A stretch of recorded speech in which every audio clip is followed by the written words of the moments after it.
नमस्कार, बहुत स्वागत है आपका। आप देख रहे हैं जी मध्य प्रदेश छत्तीसगढ़। आपके साथ मैं हूं सोनाली सिंह। बांग्लादेश के लिए ब्रिटेन सरकार की बड़ी एडवाइजरी सामने आई है, जिसमें बांग्लादेश में हिंदुओं पर हिंसा के बीच आतंकी हमले का अलर्ट जारी किया गया है। नए अपडेट में ब्रिटिश सरकार ने साफ शब्दों में कहा कि आतंकी बांग्लादेश में हमले की फिराक में है। मतलब साफ है कि जिन कट्टरपंथियों के इशारे पर यूनुस सरकार हिंदुओं पर जुल्म कर रही है, अब वही कट्टरपंथी बांग्लादेशी सरकार के लिए खतरा बन गए हैं। दिखाते हैं रिपोर्ट।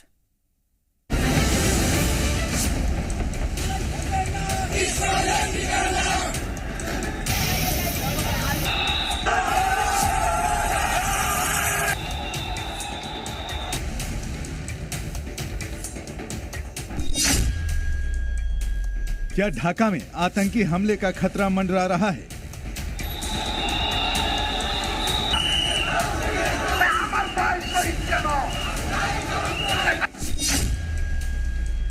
क्या बांग्लादेश खुद तबाही के कगार पर है? बिस्मिल्लाह बोलबो और একটা করে গর্দান নামাবো। আল্লাহু আকবার।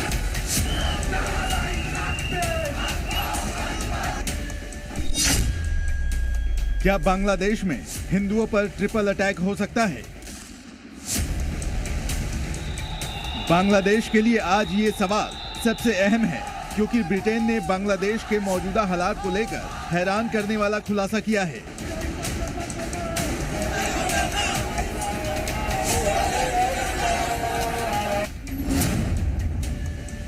ब्रिटेन ने कहा है कि बांग्लादेश में बड़े आतंकी हमले का खतरा है। आतंकी संगठन कभी भी बांग्लादेश में हमले की कोशिश कर सकते हैं। UK foreign Commonwealth and development office यानी FCDO ने डिटेल रिपोर्ट पब्लिश की है, जिसमें बताया गया है कि बांग्लादेश में हमले के लिए आतंकियों का मॉडस ऑपरेंडी कैसा होगा। पिछले कई महीनों से बांग्लादेश अस्थिरता के दौर से गुजर रहा है। छात्र आंदोलन से लेकर तख्ता पलट और अब हिंदुओं के साथ हिंसा से पूरा मुल्क त्राहिमाम कर रहा है।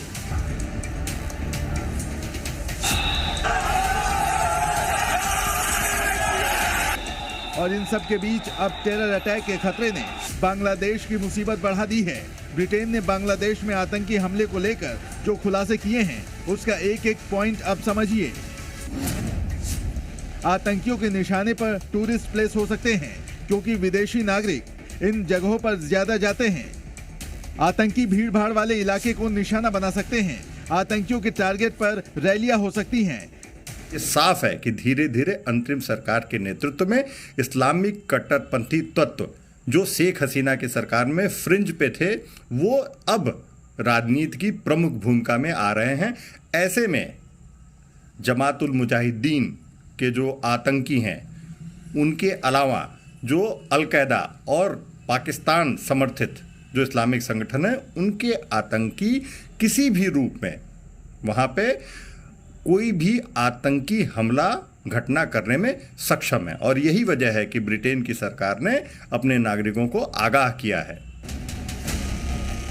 अब तक जो आपने समझा, ये सारे आतंकियों के कॉमन टारगेट रहते हैं, लेकिन ब्रिटिश रिपोर्ट में आगे जो खुलासा हुआ है वो बेहद चौंकाने वाला है।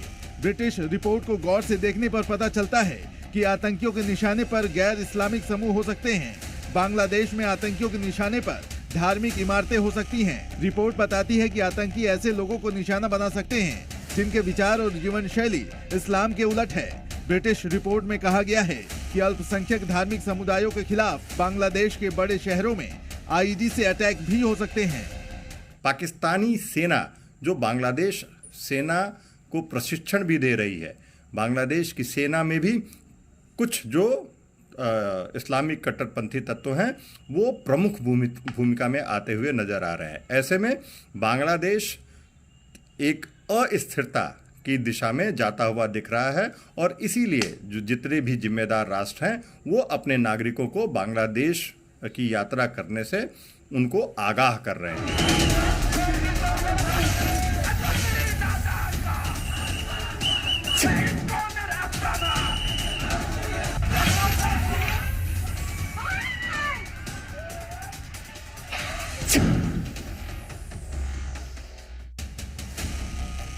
रिपोर्ट के बाद ब्रिटेन ने अपने नागरिकों और पर्यटकों के लिए अलर्ट जारी किया है। लेकिन अगर ब्रिटिश अलर्ट को आसान तरीके से समझा जाए, उसे डिकोड करें, तो मैसेज बहुत लाउड एंड क्लियर है। बांग्लादेश में आतंकियों के टारगेट पर सिर्फ और सिर्फ हिंदू अल्पसंख्यक ही रहने वाले हैं। ऐसा क्यों?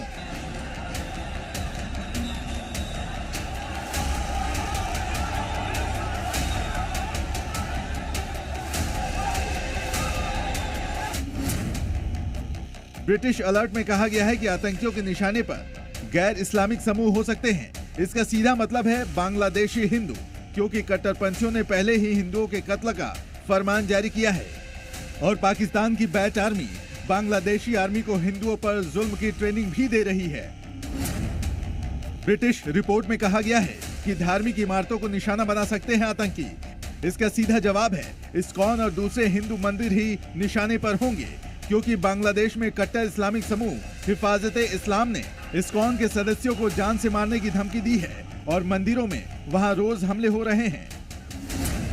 रिपोर्ट बताती है कि इस्लाम के उलट जीवन शैली रखने वाले लोगों को निशाना बना सकते हैं आतंकी। इसका भी सीधा और सपाट जवाब है हिंदू, क्योंकि सनातनी विचार और जीवन शैली इस्लाम से मैच नहीं करती। ब्रिटिश अलर्ट में कहा गया है कि अल्पसंख्यक धार्मिक समुदायों के खिलाफ बांग्लादेश के बड़े शहरों में आईईडी से अटैक भी हो सकते हैं।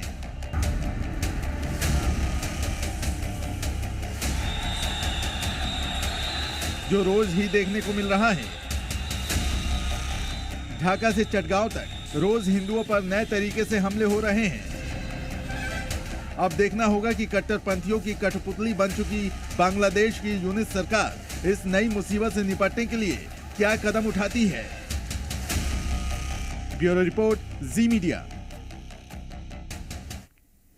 और देखिए, बांग्लादेश और पाकिस्तान की दोस्ती का रोज नया चैप्टर सामने आ रहा है। पूर्व पीएम खालिदा जिया ने ढाका में पाकिस्तानी राजदूत से मुलाकात की। बांग्लादेश में बदलते हालात के बीच इस मुलाकात के कई मायने निकाले जा रहे हैं। बांग्लादेश में मोहम्मद यूनुस और कट्टरपंथी पहले से ही हिंदुओं के खिलाफ हैं और ऐसे में खबर है कि पाकिस्तान अब बांग्लादेश के साथ मिलकर हिंदुओं पर बड़ा जुल्म करने वाला है। दिखाते हैं रिपोर्ट।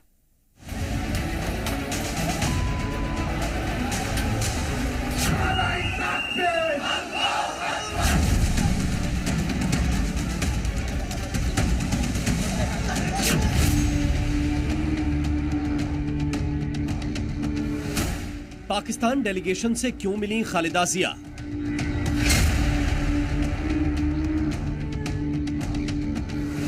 बांग्लादेश में पाकिस्तान की शह पर हिंदुओं पर हमले।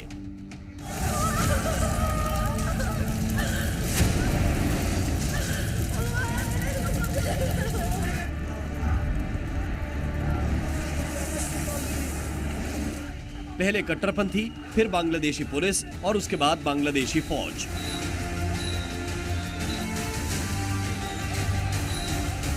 हिंदुओं को निशाना बनाने के लिए मोहम्मद यूनुस की सरकार ने हर हथकंडा इस्तेमाल किया है। अब हथियारबंद मिलिशिया बनाने का प्लान बता रहा है। यूनुस का मकसद हिंदुओं को डराना या दबाना नहीं, बल्कि उनका नरसंहार करना है।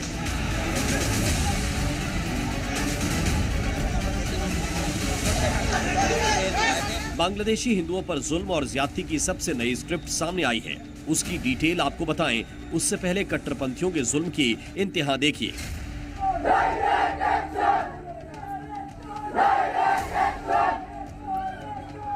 बांग्लादेश के सिलहट द्वारा बाजार में मंगलवार की रात कट्टरपंथियों की भीड़ ने हिंदू घरों और दुकानों पर हमला कर दिया।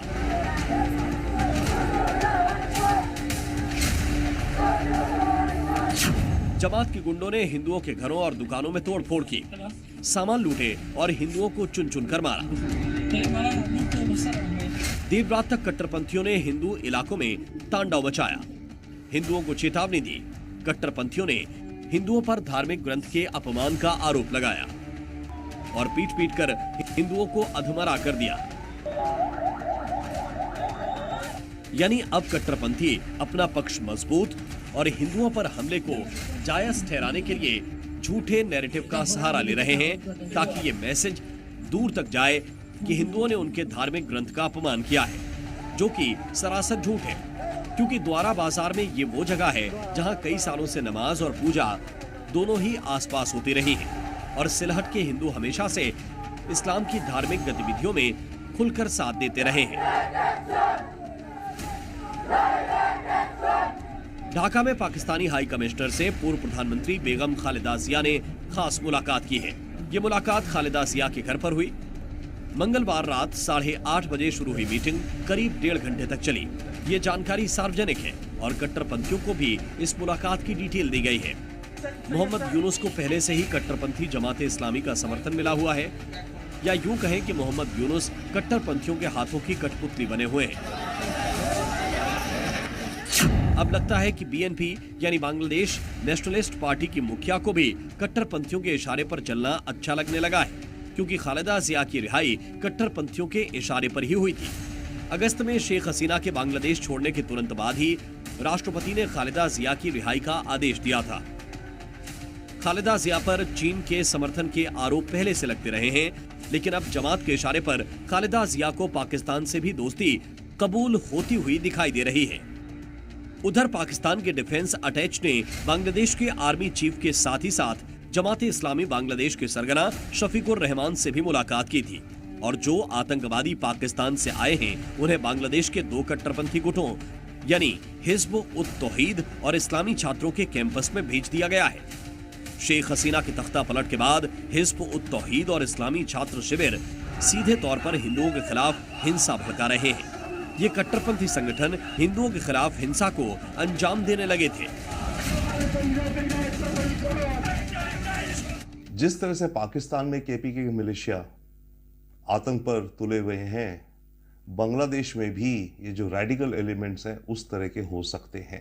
परंतु एक और अंतर है, पाकिस्तान के जो है वो Khyber Pakhtunkhwa north west region में है और कुछ हद तक ये तो सीमित है उस रीजन की तरफ। बट यहाँ बांग्लादेश में तो ये जो रेडिकल एलिमेंट्स हैं, रेडिकल मिलिशियाज बन रहे हैं, ये तो पूरे के पूरे देश की ज्योग्राफी में बन रहे हैं। यानी हिंदुओं के खिलाफ हिंसा के लिए कट्टरपंथियों को अब चौतरफा सपोर्ट मिलने लगा है। पहला जमाते इस्लामी, जो कि राजनीतिक संगठन है और पाकिस्तान का पिट्ठू है। दूसरा जमात उल मुजाहिदीन बांग्लादेश, ये आतंकी संगठन है। तीसरा बांग्लादेश नेशनलिस्ट पार्टी, जिसकी प्रमुख खालिदा जिया है। और चौथा सपोर्ट डायरेक्ट मोहम्मद यूनुस की सरकार से मिल रहा है। दरअसल जमाते इस्लामी बांग्लादेश सालों से पाकिस्तान परस्त गतिविधियों में शामिल रहा है। शेख हसीना के समय में भी जमाते इस्लामी बांग्लादेश और पाकिस्तान के बीच बेहतर रिश्तों की हिमायत करता रहा है। इसी वजह से पाकिस्तानी फौजी अफसर और शफीकुर रहमान की मुलाकात के मायने समझ में आते हैं। ब्यूरो रिपोर्ट, जी मीडिया। और बांग्लादेश में हिंदुओं पर जुल्म की गूंज आज संसद में भी सुनाई दी। बांग्लादेश में हिंदुओं पर हो रहे हमलों पर हेमा मालिनी ने संसद में बयान दिया। हेमा मालिनी ने कहा कि बांग्लादेश में जो हो रहा है वो स्वीकार नहीं है और ये विदेश नीति का नहीं, भावनाओं का मामला है। कृष्णदास जी जो हिंदुओं पर अत्याचार जो हो रहा है उसके विरोध शांतिपूर्ण प्रदर्शन का नेतृत्व कर रहे थे, उन पर राजद्रोह का आरोप लगाकर बांग्लादेश सरकार द्वारा गिरफ्तार कर लिया गया है और उन्हें जेल में भी डाल दिया गया है। रंगनाथ श्याम सुंदर दास और रुद्रपति केशव दास, इन दोनों डिवोटी ने जो चिन्मय दास जी को जेल में दवाई देने के लिए गए थे, उनको भी अरेस्ट करके उनके साथ भी अत्याचार किया। आपकी बात आ गई। इस बीच कई लोगों पर आपका भी बांग्लादेश से भारत आने पर रोक लगा दी गई है। जी आपका भी इसी I have to finish it. Please let me say. ये हिंसा, अत्याचार और धर्म का ये अपमान किसी भी रूप में स्वीकार नहीं कर सकते हैं और हम चुप नहीं बैठ सकते हैं। ये विदेश नीति का विषय नहीं है, ये हमारी भावनाओं से जुड़ा है और कृष्ण भक्ति के भाव से जुड़ा है। बांग्लादेश सरकार से मैं आशा करती हूँ वो जल्द से जल्द इस गवर्नमेंट ऑफ इंडिया ने इस इशू को टेक अप कर रखा है। हमारे सनातनी हिंदू भाई हैं, आप गवर्नमेंट ऑफ इंडिया ने ऑलरेडी इस इशू को टेक अप कर रहे हैं।